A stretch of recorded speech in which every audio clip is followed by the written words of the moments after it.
ശിവ അവന്റെ കൂട്ടുകാരനായ കാർത്തിക്കിന് കുറച്ച് പൈസ കടം കൊടുത്തിട്ടുണ്ടായിരുന്നു. എന്ന സമയത്തിന് കാർത്തിക് അത് തിരിച്ചു കൊടുക്കാത്തോണ്ട് തന്നെ ശിവന്റെ ഭാര്യ അവനെ ചീത്ത പറഞ്ഞുകൊണ്ടിരിക്കുകയാണ്. നിങ്ങൾ കാണത്തുണ്ടെങ്കിൽ അവന്റെ കയ്യിൽ നിന്ന് പോയി പൈസ വാങ്ങിക്കൊണ്ട് വരാനായിട്ട് അവൻ അവള് പറഞ്ഞേക്കാണ്. കാർത്തിക്കിന് ഇപ്പോ സിംഗിൾ എന്ന് പറഞ്ഞ ഒരു കാര്യസ്ഥന്റെ കോള് വരുന്നുണ്ട്. ഏതോ ഒരു ഗ്രാമത്തില് അവന്റെ മുത്തശ്ശൻ ഉണ്ടെന്നും മുത്തശ്ശന് ഒരുപാട് സ്വത്തുണ്ട്. ആ സ്വത്ത് മുഴുവൻ ഇവന്റെ പേരിലേക്ക് മാറ്റാനായി അവനോട് ആ ഒരു ഗ്രാമത്തിലേക്ക് വരാനായി സെന്തിൽ ആവശ്യപ്പെടുന്നുണ്ട്. ഭാര്യയെയും അനിയത്തിയെയും കൂട്ടിക്കൊണ്ട് അവൻ അവിടേക്ക് പോകാമെന്ന് തീരുമാനിക്കുകയാണ്.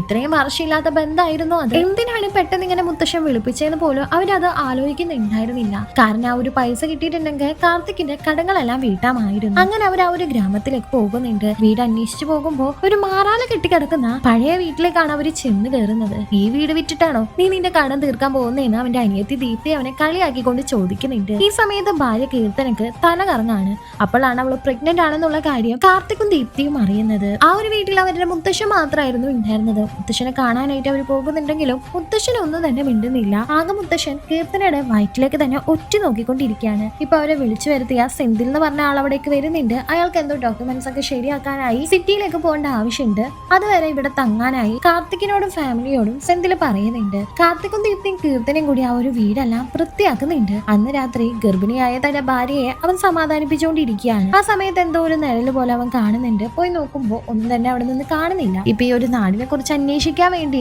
കീർത്തനയോട് ചോദിച്ചതിന് ശേഷം കാർത്തിക് പുറത്തേക്ക് പോകുന്നുണ്ട്. വീട്ടിലിരുന്ന് ബോറടിച്ചോണ്ട് തന്നെ ദീപ്തിയും എവിടെയെങ്കിലും പോയിട്ട് വരാമെന്ന് പറഞ്ഞ് അവിടെ നിന്ന് പോകുന്നുണ്ട്. ഇപ്പൊ വീട്ടില് മുത്തശ്ശനും കീർത്തനയും മാത്രം ഒറ്റക്കായിരുന്നു. കീർത്തന മുത്തശ്ശന്റെ അടുത്ത് പോയി താൻ ഗർഭിണിയാണെന്നും പറഞ്ഞ് അനുഗ്രഹം വാങ്ങുന്നുണ്ടെങ്കിലും ഇപ്പോഴും മുത്തശ്ശൻ വയറ്റിലേക്ക് തന്നെ ഒറ്റ നോക്കിക്കൊണ്ടിരിക്കുകയാണ്. അവൾക്ക് എന്തോ അത് ഇഷ്ടപ്പെടാതെ അവിടെ നിന്ന് പോകുന്നുണ്ട്. ദീപ്തിയെ സന്ദീപ് എന്ന് പറഞ്ഞ ഒരു പയ്യൻ ഒരുപാട് സ്നേഹിച്ചിരുന്നു. അവനിപ്പോ ദീപ്തി ഈ ഗ്രാമത്തിലാണ് ഉള്ളതെന്നും പറഞ്ഞ് അവളെ ഫോളോ ചെയ്ത് ഇവിടെ എത്തിയിരിക്കുകയാണ്. ദീപ്തിയും കാർത്തിക്കും തമ്മിൽ അത്രക്ക് അങ്ങോട്ട് മിണ്ടൊന്നുമില്ലായിരുന്നു. അവരെന്തോ ഭയങ്കര ശത്രുത ഉള്ളത് പോലെയാണ്. മുത്തശ്ശന് ചോറ് കൊടുക്കാനായിട്ട് കാർത്തിക് പോകുന്നുണ്ടെങ്കിലും അയാൾ ഒന്നും തന്നെ കഴിക്കുന്നില്ല.